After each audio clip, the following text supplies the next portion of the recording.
अपने पितरों के उद्धार के लिए क्या उद्धार का उपाय क्या है।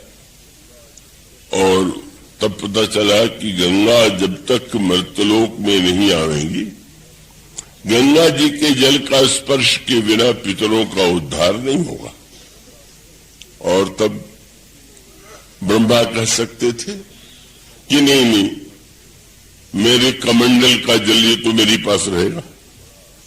कई लोग तो कई वस्तु रखते हैं तो बड़ा संचित करके रखते हैं कि भाई ये हमारे अपने लिए है, पर ब्रह्मा जी ने कहा कि नहीं, तो ब्रह्म प्रसन्न हो जाते हैं भगीरथ की भावना से, और भगीरथ की भावना से प्रसन्न होकर के वो कमंडल से जल नीचे की ओर, अब गंगा जो है ब्रह्मलोक में है तो सबसे ऊपर है, पर लोक कल्याण के लिए गंगा जी को नीचे उतरना होगा। उतरती हूं नीचे, पर नीचे उतरने के बाद फिर ये समस्या आ गई कि मृत्युलोक में गंगा जी को धारण कौन करेगा, इनके वेग को। भगवान शंकर जो है गंगा जी को धारण कर लेते हैं और गंगा जी को अपने मस्तक में स्थान देते हैं, और वो गंगा भगवान शंकर के मस्तक में आकर के विराजमान। लेकिन उसके बाद की कथा ही आती कि फिर भगीरथ प्रसन्न करते हैं भगवान शिव को, तो भगवान शिव भी उस गंगा को अपने मस्तक में नहीं, ब्रह्मा के कमंडल से निकली। तो कैलाश पर्वत तो ब्रह्मलोक से नीचे है, गंगा और नीचे आ गई। शंकर जी ने मस्तक पर धारण किया, लेकिन उसके बाद भगीरथ की प्रार्थना पर वह गंगा जो है शंकर जी के जटा से निकल करके प्रवाहित होती, और गंगोत्री से गंगा निकल करके वो गंगा सागर में पहुंचती है, और वहां गंगा सागर में अपने आप को विलीन कर देती है।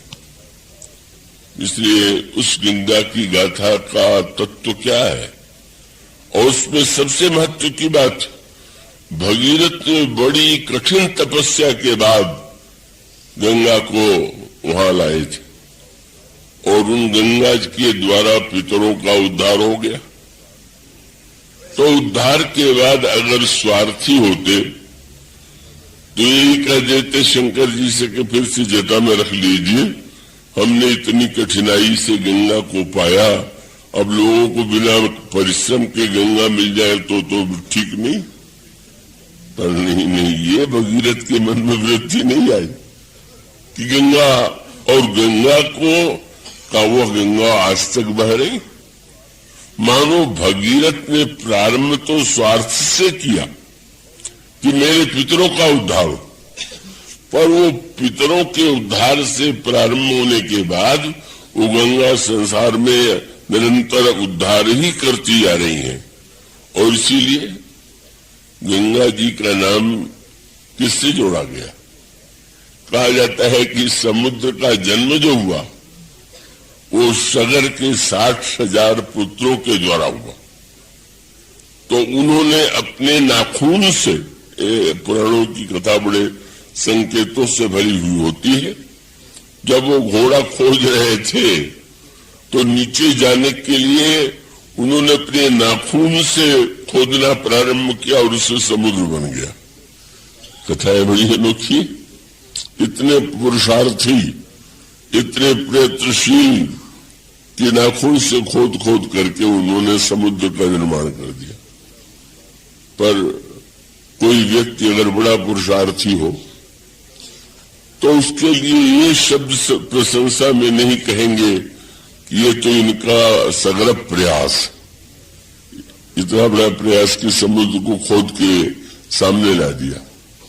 जब भी कोई व्यक्ति कठिनतम कार्य संपन्न करता है तो ये कहते हैं कि इनका भगीरथ प्रयास। उसका अभिप्राय कि नाखून से खोद करके समुद्र जैसा जल निकाल ले, वो किसके काम का? धन्य तो वह है जो भगीरथ के समान गंगा को लाता है और केवल लगा कि अपने पुरखों की लीलाएं, लेकिन वो सबके लिए गंगा प्राप्त है। इसलिए मानो स्वार्थ से प्रारंभ करके जब व्यक्ति धीरे धीरे आगे बढ़ता है, और आप ये जानते हैं, ये बड़ा प्रसिद्ध श्लोक है संस्कृत में कि गंगा जी तो सर्वत्र महान उनकी महिमा है, और 3 स्थान ऐसे हैं जो यहाँ पर गंगा का सबसे अधिक महत्व है। और वो 3 स्थान कौन है? हरिद्वारे, प्रयागे च गंगा सागर संगमे।